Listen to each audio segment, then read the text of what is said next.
Bismillahirrahmanirrahim. Assalamualaikum warahmatullahi wabarakatuh. Selamat datang di channel Sersan Menor bersama Agus Mu'alif. Ngobrol serius tapi santai dan mudah-mudahan menarik perhatian orang. Kali ini kita akan melanjutkan masih dalam tema perang Israel versus Palestina dan Lebanon.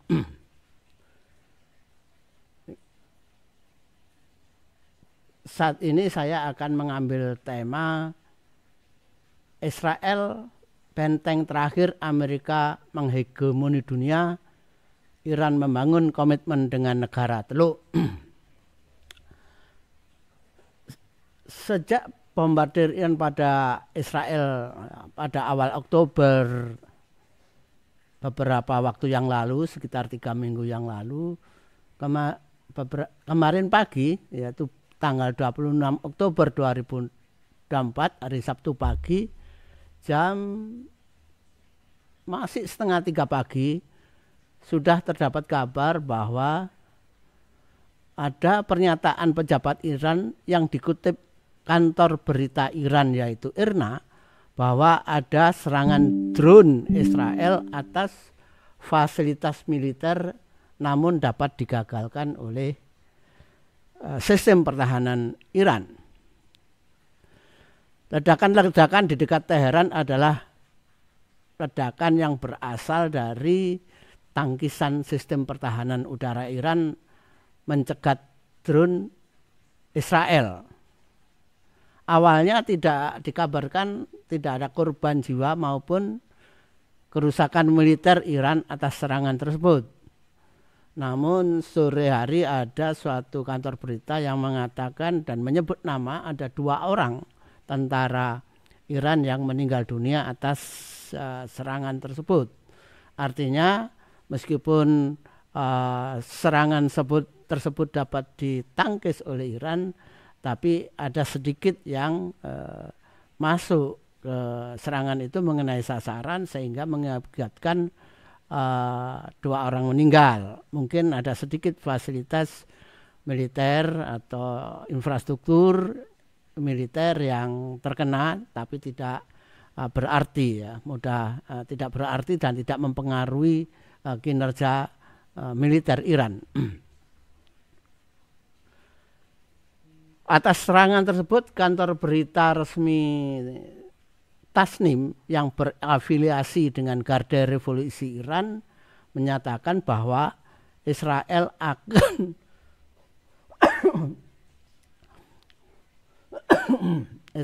akan menerima balasan yang sepadan terhadap tindakan apapun. Meskipun kita tidak mengetahui kapan akan munculnya serangan balasan itu. Ya seperti halnya ketika Iran menyerang dengan rudal balistik hipersonik ke Israel, kemudian Israel menyatakan akan membalas serangan tersebut, tapi baru sekitar 3 minggu kemudian ada serangan balasan dari Israel. Namun kalau kita lihat akibat dari serangan tersebut, serangan Israel terhadap Iran kemarin itu menunjukkan bahwa Israel baru menjajaki. Ya. Pasti Israel mempunyai informasi tentang kekuatan sistem pertahanan Iran ya, terhadap serangan udara maupun rudal, ya, terhadap serangan drone dan sebagainya.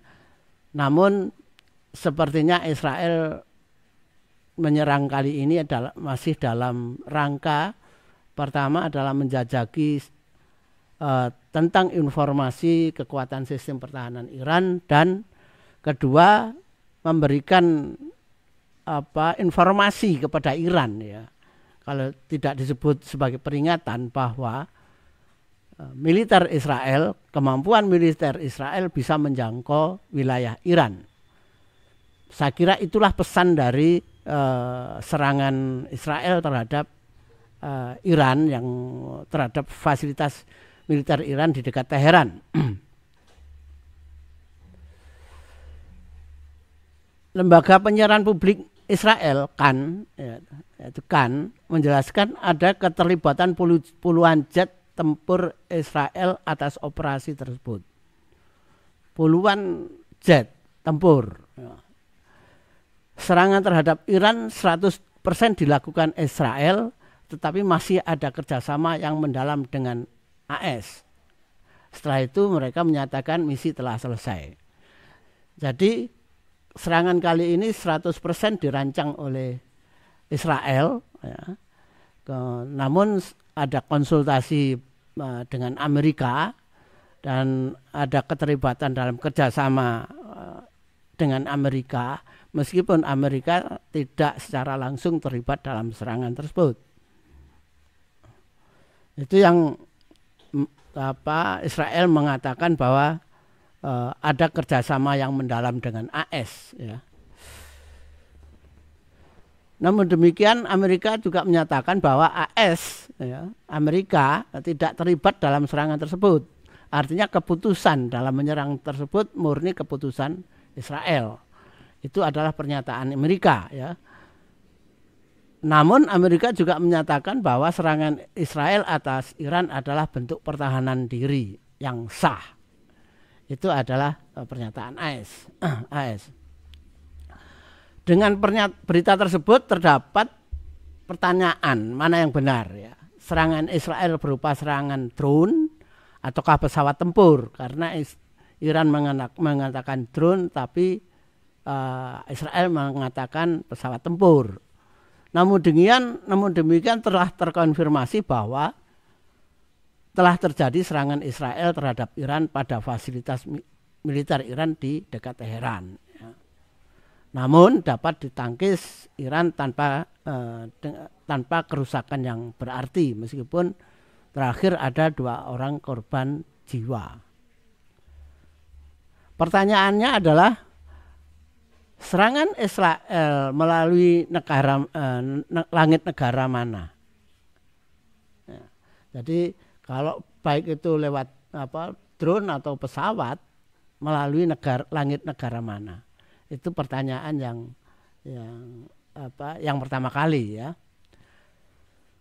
Ada konfirmasi dari media Suriah sana yang melaporkan bahwa pada pagi hari yang sama pertahanan udara Suriah mencegat target musuh di dekat Damaskus. Menyebut target musuh di dekat Damaskus. Artinya maksud musuh di sini pasti adalah Israel. Dengan demikian dapat dipastikan bahwa meskipun Suriah mencegat target musuh di dekat Damaskus, tapi mungkin yang dapat dicegah hanya sedikit, sedangkan sebagian besar dapat menerobos langit Suriah, kemudian melintasi langit Irak menuju Iran bagian utara, menyasar fasilitas militer di dekat Teheran. Ya, namun seperti tadi saya katakan bahwa melihat akibat serangan Israel, maka serangan Israel pada Iran ini sifatnya persis sama dengan serangan Iran yang pertama kali terhadap Israel yang menggunakan drone. Ya. Jadi sifatnya persis, entah itu menggunakan pesawat atau drone. Israel dalam menyerang Iran itu, tapi sifatnya sama dengan serangan Iran pada Israel yang pertama kali yang menggunakan drone. Jadi hanya menjajaki dan memberitahu bahwa serangan Iran bisa mencapai Israel, dan sekarang Israel membalas bahwa serangan Israel bisa menjangkau Iran. Ya. Pernyataan AS juga didukung kenyataan bahwa masih belum nampak ada gerakan militer dari pangkalan militer Amerika di Timur Tengah. Kita ketahui bahwa Amerika mempunyai pangkalan militer di Timur Tengah, antara lain di negara Irak, Kuwait, Qatar, Uni Emirat Arab, Arab Saudi, Suriah, Bahrain, Oman, dan Turki. Namun demikian, meskipun ada fasilitas pangkalan militer di negara-negara tersebut, sampai saat ini AS hampir tidak mungkin menggunakan pangkalan militernya yang berada di Timur Tengah untuk membantu Israel. Ya, mengapa? Pertama karena tidak ada negara Teluk maupun negara Timur Tengah yang tidak menginginkan Palestina merdeka. Ya. Membantu Israel menyerang Iran dapat diterjemahkan bahwa kalau ada negara Teluk maupun negara Timur Tengah yang membantu Israel menyerang, ya, atau memfasilitasi Israel menyerang Iran, bisa diterjemahkan bahwa negara tersebut membantu Israel, yang artinya tidak konsisten dengan kenyataan keinginan mereka untuk negara Palestina merdeka. Ya. Dengan kenyataan perang yang masih seperti itu, serangan Israel seperti itu maupun serangan Iran juga seperti itu, maka perang masih terjadi secara terbatas. Ya. Masih belum ada tanda-tanda akan terjadi perang yang luas melibatkan beberapa negara. Belum terlihat ada tanda-tanda perang kawasan. Ya. Namun justru terjadi pertempuran yang semakin intensif terjadi antara Israel dengan Hizbullah di Lebanon Selatan dan Israel Utara, dan pertempuran antara Israel dengan Hamas di Gaza. Ya. Seberapa intensifnya pertempuran di Israel Utara dan Lebanon Selatan maupun serangan Israel terhadap Hamas di Gaza bisa kita lihat dari kota-kota kota-kota yang terdampak dalam pertempuran antara Israel dengan Hizbullah di Lebanon Selatan, yang cukup banyak kota yang terdampak, ya, di Lebanon Selatan. Demikian juga di Israel Utara hingga sampai Nazaret, ya. Dataran tinggi Golan juga terdampak oleh serangan-serangan, terdampak oleh pertempuran tersebut. Ya. Kalau kita lihat intensitas serangan Israel pada wilayah Lebanon, maka nampak sekali yang merah-merah itu adalah titik-titik di Lebanon Selatan yang cukup banyak, ya, cukup banyak mulai dari Sidon sampai Tirus, ya, kota Tirus.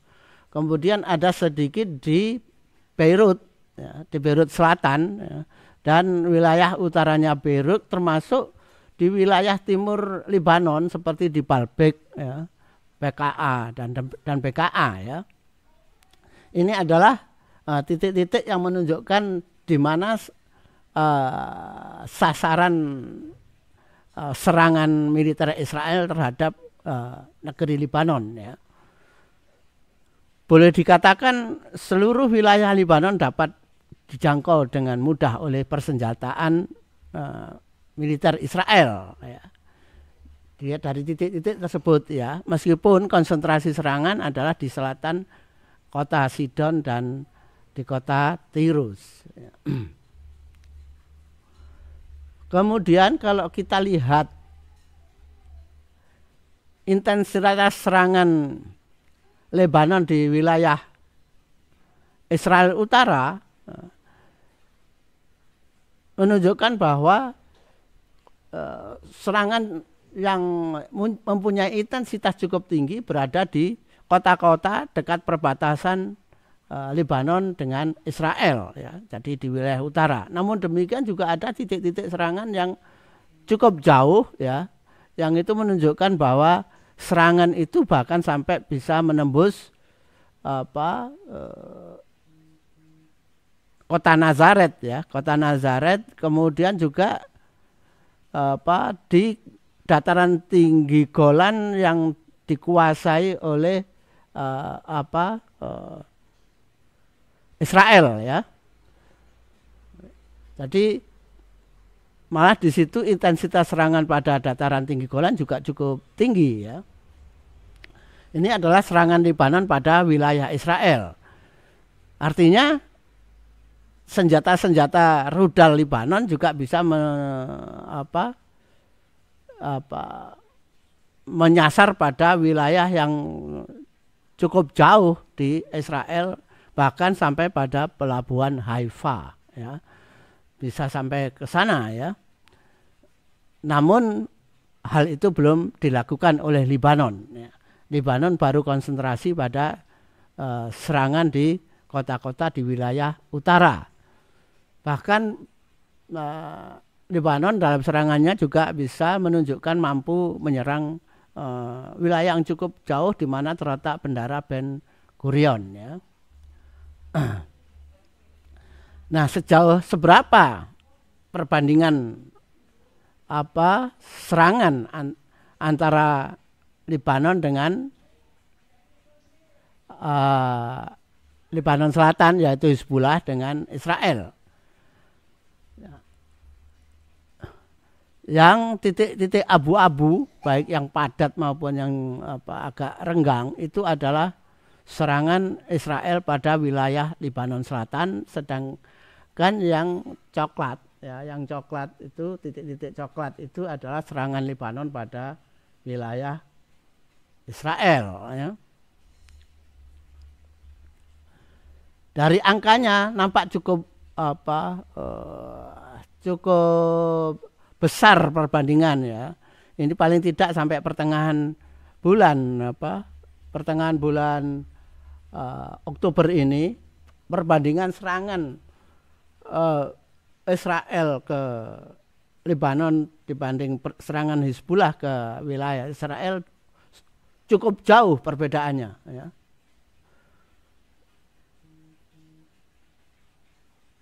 Ada Israel menyerang dengan 9.613 kali combined attacks ya. Kemudian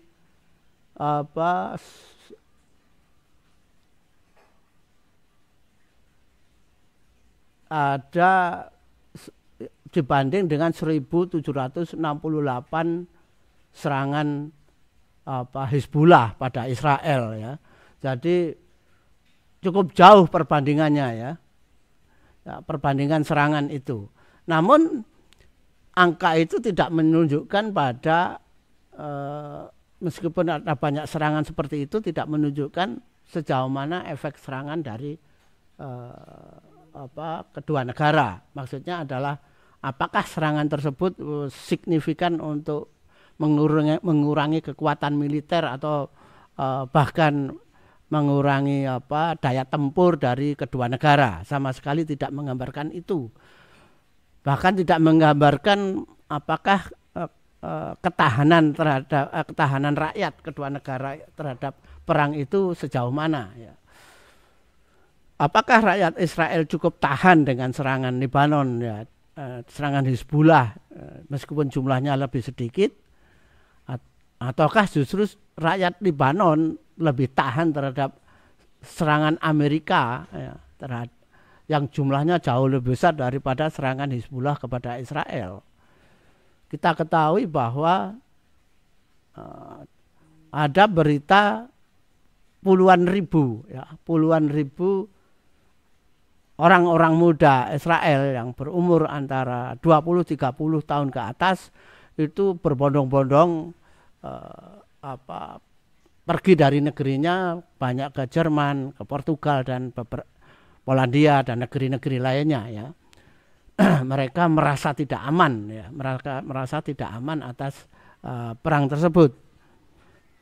Kalau kita lihat dari sisi kehilangan sumber daya orang manusia, maka meskipun di Gaza meninggal rakyat Palestina itu lebih dari 40.000 orang, Tapi fakta lain menunjukkan juga Israel ditinggalkan penduduknya yang berusia muda puluhan ribu juga ya, meskipun belum ada data persis berapa orang yang meninggalkan negeri Israel, anak-anak muda yang meninggalkan negerinya. Ya.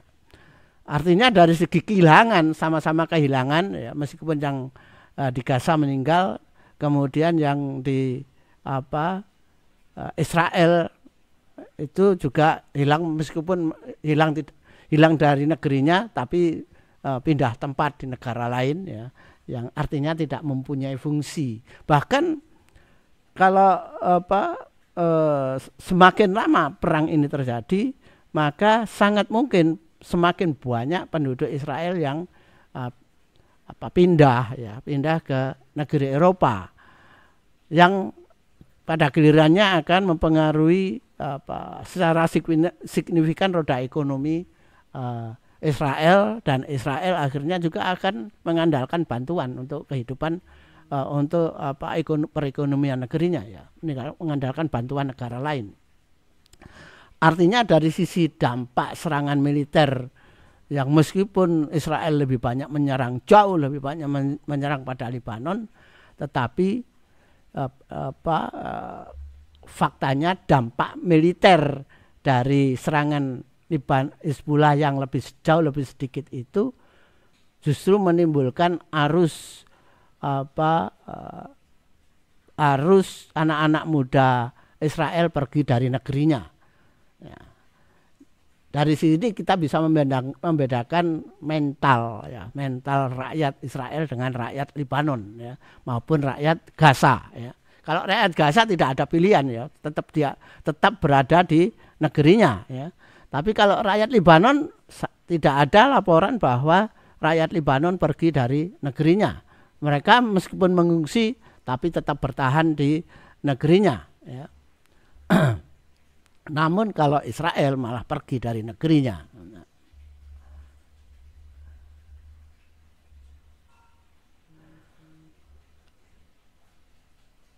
Selain itu dapat kita buat perbandingan juga sifat serangan, ya, dari beberapa berita yang dapat kita terima, yaitu bila dilihat dari berbagai serangan Israel ke Lebanon Selatan, bahkan terkadang ke Damaskus, ya, menyasar konsentrasi pemukiman atau konsentrasi tempat-tempat yang di situ dikuasai oleh Iran dan Hizbullah, dan menyasar pada rumah tertentu. Hal itu menunjukkan bahwa Israel mempunyai jaringan intelijen di Lebanon dan Suriah, ya, sehingga dapat membuat serangan yang mengarah pada tempat tertentu yang menjadi tempat tinggal para komandan senior Hizbullah. Ya. Jadi Israel mempunyai intelijen di Lebanon Selatan maupun di Damaskus, ya, beroperasi intelijennya di sana. Sebaliknya, serangan Hizbullah kebanyakan mengarah pada fasilitas militer Israel, yang hal itu dapat dilihat dari informasi satelit yang dapat diperoleh dari Iran. Ya. Artinya apa? Bahwa serangan Hizbullah dan Iran sangat minim bersumber dari operasi intelijennya di wilayah Israel. Ya. Jadi dukungan intelijen Iran maupun Hizbullah di wilayah Israel sangat minim, ya. Itu mungkin yang akan segera dievaluasi oleh Iran. Apakah mereka akan mengintensifkan intelijen di Israel? Tentu tidak mudah. Beda dengan di Lebanon Selatan. Lebanon Selatan itu Hizbullah adalah proksi Iran yang Hizbullah bukanlah satu-satunya kekuatan yang ada di Lebanon. Ada pesaing Hizbullah di Lebanon yang itu bisa menjadi sumber operasi intelijen Israel. Beda juga dengan di Gaza, ya. Beda juga dengan di Gaza. Di Gaza terlihat bahwa meskipun tentara Israel sudah beberapa bulan masuk ke Gaza, tapi melihat sifat serangannya yang brutal, tidak memilih sasaran, itu menunjukkan bahwa Israel buta terhadap sasaran militer di Gaza. Sama sekali tidak ada informasi intelijen di Gaza, ya. Jadi sama sekali Israel tidak mempunyai informasi intelijen di Gaza, sehingga serangannya menjadi sangat brutal, ya, menyasar apa saja, ya. Bahkan sampai sekarang juga Israel tidak mampu mengendus, ya, di mana sih sebenarnya konsentrasi pasukan Hamas dan bagaimana jaringan terowongan bawah tanah Hamas. Jadi Israel boleh dikatakan sangat buta, ya, buta sekali dengan kekuatan Hamas, ya, buta dengan kondisi di Gaza. Itu yang juga membuat serangan Israel menjadi brutal, ya.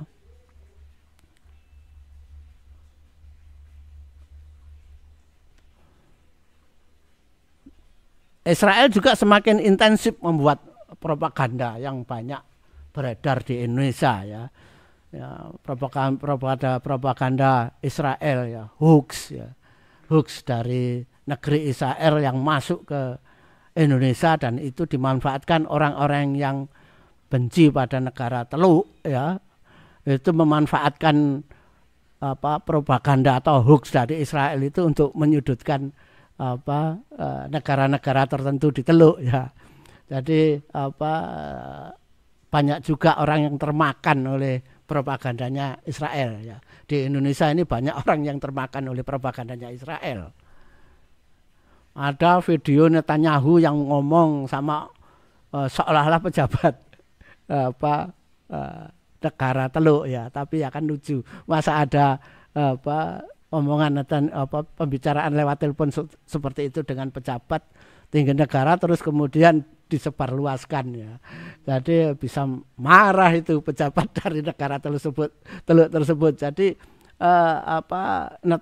Israel itu membuat hoax yang dijadikan propaganda untuk mempengaruhi, bukan hanya mempengaruhi rakyat, ya, di negara-negara Teluk atau di negara-negara Timur Tengah, termasuk masuk ke negara Indonesia, ya, untuk memecah belah maksudnya, ya.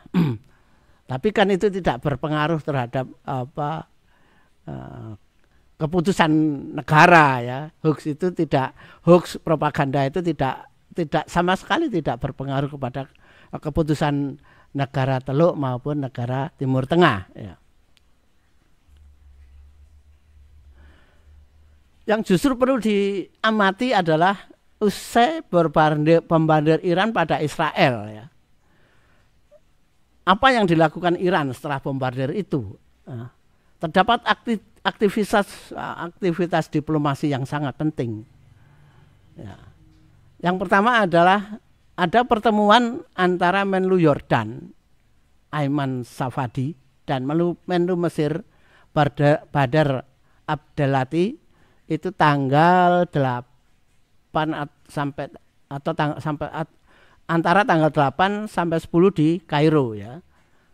Dan dari pertemuan itu ada pernyataan meskipun sederhana tapi pasti banyak hal yang dibahas yang tidak bisa informasikan, yang menyatakan bahwa dua negara ini menyatakan solidaritasnya terhadap Lebanon, ya.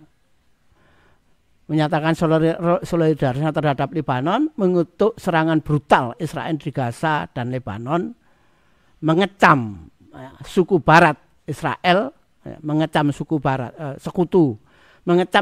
Barat Israel yang telah memberi kekebalan hukum pada Israel yang melakukan pelanggaran hukum internasional secara sistematis, sekaligus memperingatkan pada negara-negara Timur Tengah bahwa Timur Tengah diambang perang, ya. Jadi itu adalah pernyataan dari pertemuan Menlu Yordan dan Menlu Mesir.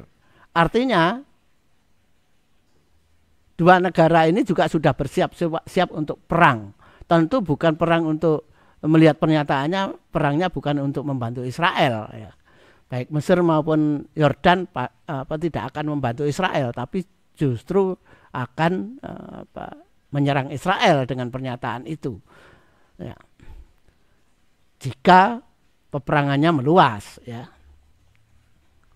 Kemudian Safari menlu Iran, yaitu Abbas Araksi, agak susah ini anunya mengejanya ya. Abbas Araksi. Nah, pada 9 Oktober menlu Iran ini bertandang ke Arab Saudi bertemu MBS ya.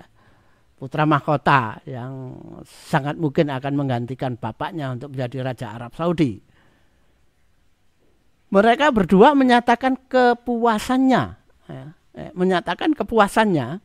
atas perkembangan hubungan dua negara. Ya, atas perkembangan hubungan dua negara, artinya hubungannya semakin jauh semakin baik, dan dua negara ini sepakat upaya untuk menghentikan genosida Israel. Ya. Jadi pertemuan antar melu ini jelas sekali bahwa Arab Saudi dan Iran telah membina hubungan yang semakin baik dan sepakat untuk bersama-sama menghentikan genosida Israel. Bentuknya bagaimana? Belum diketahui. Ya.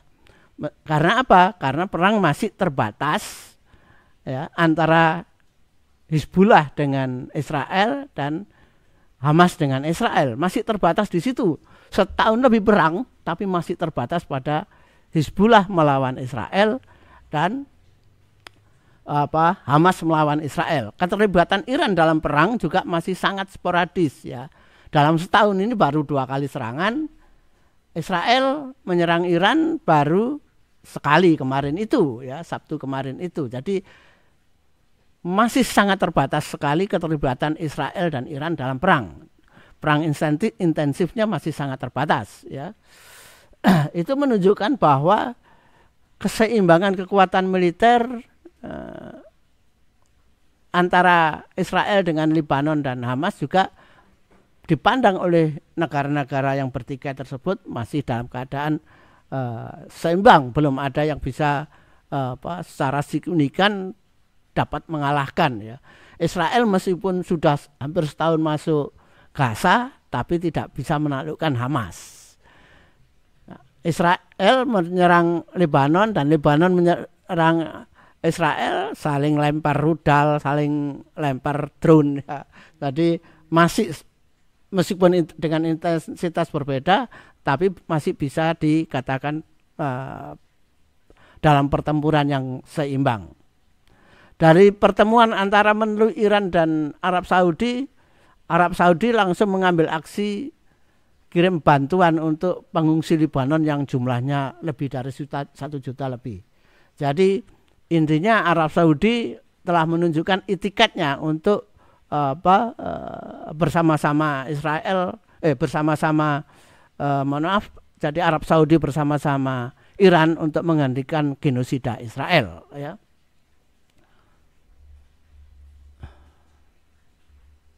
Kemudian menlu Iran melanjutkan pertemuan dengan menlu Yordan ya. Bahkan setelah bertemu dengan menlu Yordan, kemudian bertemu dengan Raja Abdullah. Jadi pertemuan yang sangat serius. Sama seriusnya dengan pertemuan dengan Arab Saudi karena bertemu dengan MBS.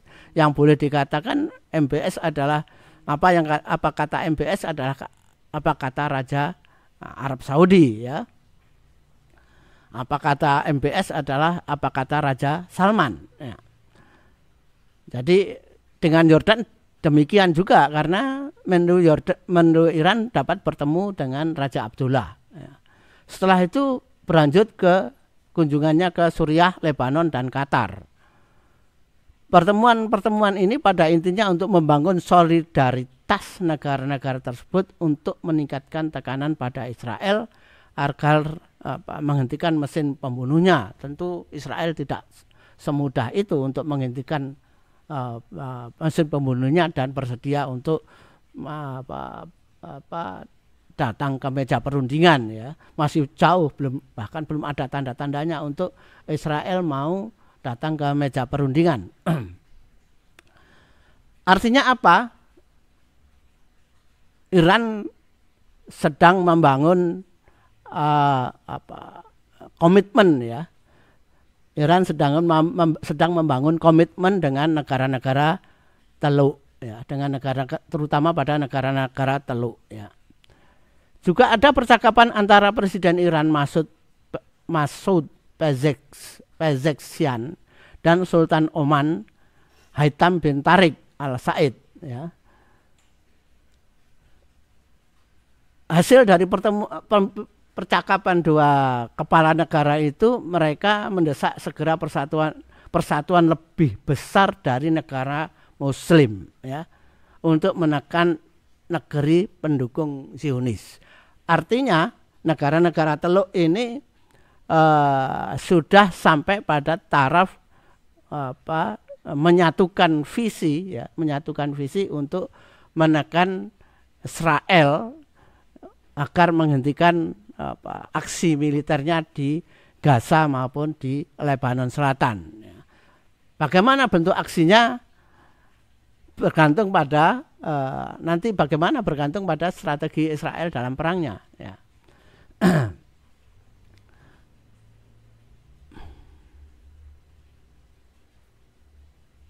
Pada tanggal 17 Oktober, Israel melaporkan tewasnya pemimpin Hamas, Yahya Sinwar, dalam serangan tank Israel. Dari proses kematian Yahya Sinwar yang awalnya tentara Israel tidak mengerti bahwa mereka telah menyerang Yahya Sinwar, itu menunjukkan bahwa sekali lagi Israel tidak punya informasi intelijen sama sekali di Gaza ya. Kematian Yahya Sinwar justru menyudutkan secara politik ya Israel di mata publik dunia ya. Yahya Sinwar menjadi pahlawan yang digambarkan dengan berbagai macam model hero ya. Ada yang menggambarkan di Jepang itu Yahya Sinwar sebagai sebagai pemimpin samurai ya, yang tidak yang dia berada di medan tempur, bukan lari terberit-berit seperti Netanyahu yang begitu mendengar informasi ada serangan Israel lari terberit-berit menuju tempat perlindungan. Jadi sangat kontras dengan Yahya Sinwar yang digambarkan mati di medan pertempuran. Ya. Bahkan video tentang bagaimana Yahya Sinwar melemparkan kayu pada drone yang menyerangnya itu menjadi suatu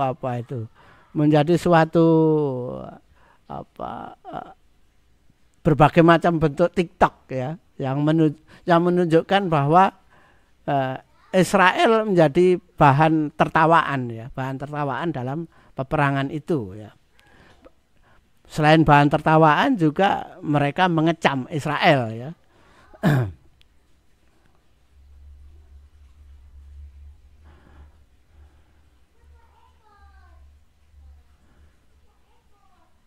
Artinya dari peperangan itu kita bisa melihat bahwa belum ada tanda-tanda penghentian perang ya, oleh Israel terhadap Hamas maupun terhadap Hizbullah. Hamas maupun Hizbullah sepanjang peperangan ini bisa kita lihat hanya menyerang dalam rangka mempertahankan diri. Israel bahkan menanggapi pernyataan Perdana Menteri Prancis Emmanuel Macron yang mengingatkan Netanyahu bahwa negeri Israel saat ini ada, jadi keberadaan negeri Israel itu ada karena keputusan resolusi Majelis Umum PBB November 47. Dan pernyataan Macron ini langsung dibalas oleh Israel dengan menyerang kilang, ya, menyerang kilang minyak milik Prancis pada tanggal 6 Oktober, ya, yang itu menunjukkan bahwa pernyataan Macron yang sekaligus juga menyerukan penghentian bantuan militer pada Israel itu dibalas kontan dengan menyerang kilang minyak, ya, kilang minyak milik Prancis dengan dirudal. Nah, itu kilang minyak yang milik Prancis yang ada di Lebanon, ya.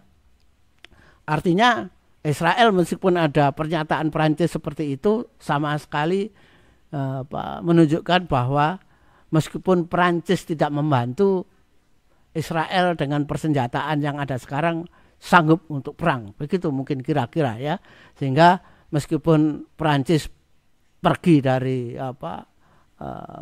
hubungan, ya, atau menghentikan hubungan dengan Israel, Israel tidak memperhatikan sama sekali apa yang dikatakan oleh Perdana Menteri Israel, tidak terpengaruh sama sekali dengan pernyataan Perdana Menteri Prancis, ya. Jadi Israel sama sekali tidak terpengaruh dengan pernyataan Perdana Menteri Prancis, ya.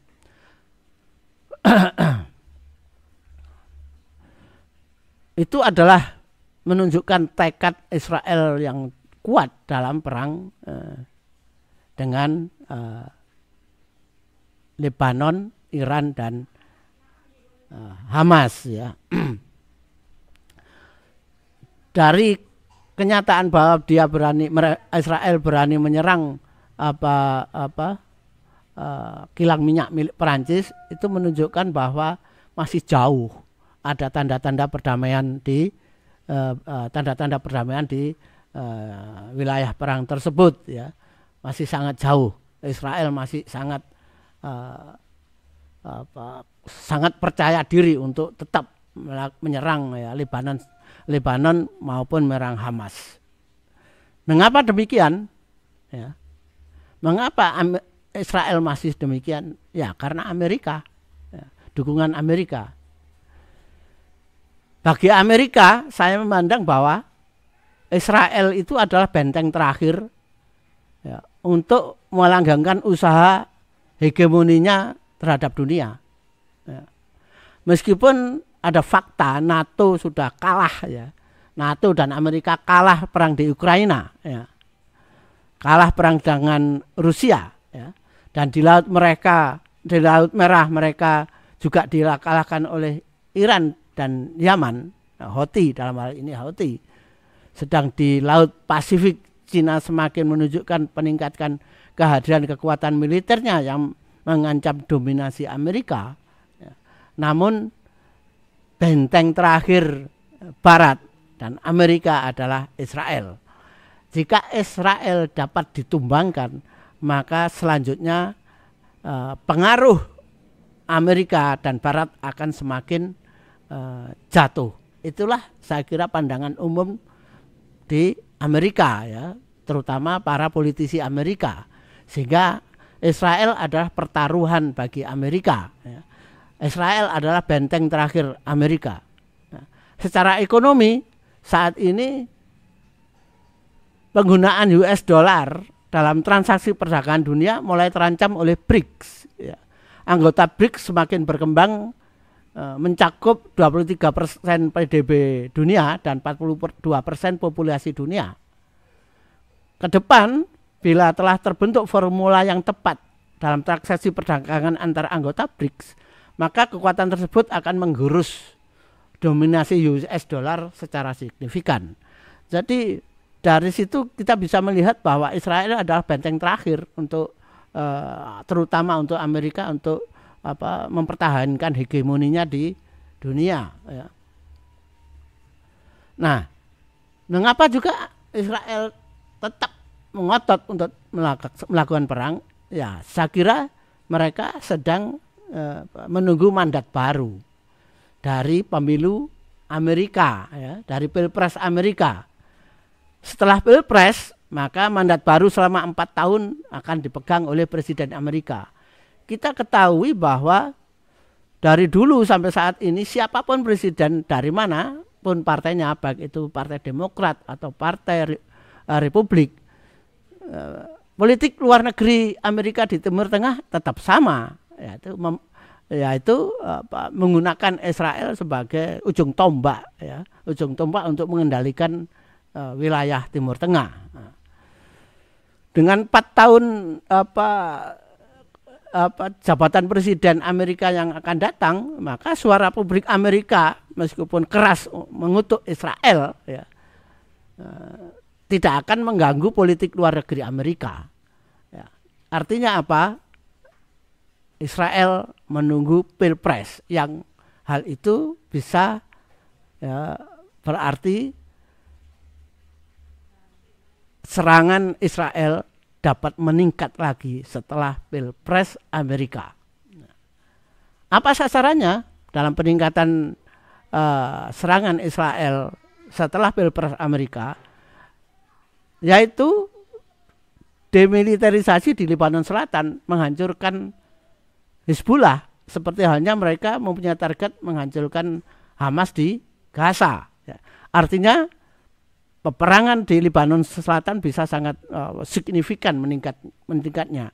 Meskipun di sana juga ada UNIFIL, mereka tidak Israel sama sekali tidak memperhatikan keberadaan pasukan perdamaian di Lebanon Selatan, tidak memperhatikan keberadaan UNIFIL. Jadi itulah target Israel, sepertinya seperti itu. Jadi serangan akan meningkat setelah pilpres. Tentu hal ini juga pasti dibaca oleh negara-negara di Teluk maupun di Timur Tengah. Oleh karena itu Iran, baik Menlu maupun presidennya telah membangun komitmen dengan negara-negara Teluk. Meluasnya perang Israel, apakah akan didukung oleh pangkalan militer yang ada di negara-negara Teluk? Saya kira tidak. Saya kira AS tidak akan menggunakan pangkalan militer yang ada di negara-negara Timur Tengah, tapi akan menggunakan pangkalan militernya yang ada di Eropa. Menggunakan pangkalan militer di negara Teluk sangat berisiko bagi Amerika. Karena apa?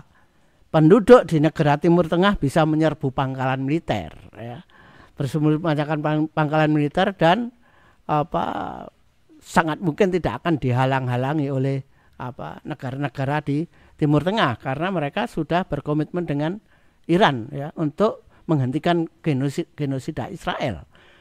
Sehingga kalau sampai Amerika menggunakan pangkalan militernya di negara-negara Timur Tengah, bukan hanya pemerintahnya, tapi rakyat negara-negara di Timur Tengah pasti akan bergerak. Pasti itu. Jadi Arab Street itu lebih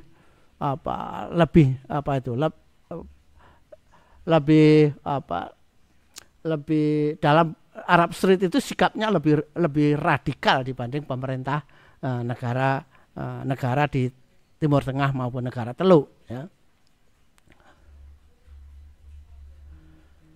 Sampai sekarang ini, sampai saat ini, Iran hanya membutuhkan komitmen itu, bahwa negara-negara Teluk agar menjaga teritorialnya masing-masing untuk tidak dimanfaatkan Israel, dan mengunci pangkalan militer AS di negara Teluk agar tidak digunakan oleh AS untuk membantu Israel. Itulah saya kira itulah materi utama di dalam safari Menlu Iran dan Presiden Iran ke negara-negara Teluk tadi. Kalau toh Iran membutuhkan bantuan, maka yang dibutuhkan adalah bantuan dalam bentuk bantuan militer dan persenjataan, maupun obat-obatan jika nanti perang meluas. Jadi saya kira militer Iran sanggup tanpa bantuan dari militer negara-negara Teluk. Oleh karena itu komitmennya saya kira baru sebatas itu, baru sebatas mereka minta agar negara-negara Teluk ini menjaga teritorialnya agar tidak dimanfaatkan oleh Israel dalam menyerang Iran. Oleh karena itu kita melihat bahwa Sabtu pagi itu serangan militer Israel ke Iran bisa kita lihat melalui langit Yordania, kemudian melalui langit Suriah, ya, melalui langit Suriah yang itu ditunjukkan dengan adanya tangkisan dari serangan Suriah terhadap pesawat musuh, ya, pesawat musuh atau drone musuh itu, yang menunjukkan bahwa meskipun Suriah itu sudah berusaha mencegat rombongan serangan, ya, jadi mencegat serangan Israel, namun hanya sedikit mungkin yang bisa dicegatnya dan sebagian besar bisa lolos melewati langit Suriah, kemudian menuju Irak dan ke Teheran. Yang paling mungkin bagi Israel memang melalui langit Suriah, karena dari negara-negara Timur Tengah dan negara Teluk yang paling rawan adalah negeri Suriah. Di sana banyak kekuatan, termasuk ada Amerika, Iran, Turki, Rusia, ya. Bahkan ISIS juga ada di sana, yang menunjukkan bahwa langit Suriah mempunyai kelemahan yang bisa dimanfaatkan oleh jalur serangan udara Israel menyerang Iran, ya. Jadi itulah satu-satunya jalan yang bisa ditempuh Israel kalau melakukan serangan udara maupun serangan rudal, yaitu memanfaatkan langit Suriah dan Irak Utara, ya. Dan kita lihat bahwa sejauh ini negara-negara Teluk, ya, meskipun telah tegas dengan keputusannya di Riyadh, ya, kemudian mereka masih menahan diri agar tidak terjadi perang kawasan, ya. Namun saya kira akan bergantung pada perkembangan terakhir setelah Pilpres Amerika. Setelah Presiden Amerika yang baru terpilih, sehingga ada mandat baru pada Presiden Amerika untuk membuat keputusan yang lebih tegas dalam perang Israel dan perang Israel dengan Palestina maupun dengan Lebanon. Apa kira-kira mandatnya? Kita tidak mengetahui semuanya, tapi kalau melihat sejarahnya, Amerika selalu membantu Israel.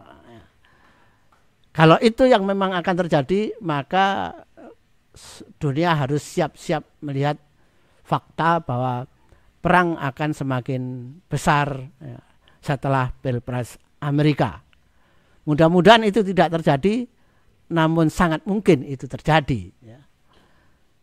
Saya kira itu yang bisa saya sampaikan kali ini. Mudah-mudahan bermanfaat, bisa melihat gambaran kira-kira ke depan peperangan ini akan bagaimana. Demikian, billahi taufiq wal hidayah. Wassalamualaikum warahmatullahi wabarakatuh. Selamat mengikuti siaran Sersan Menor bersama Agus Mu'alif Rohadi.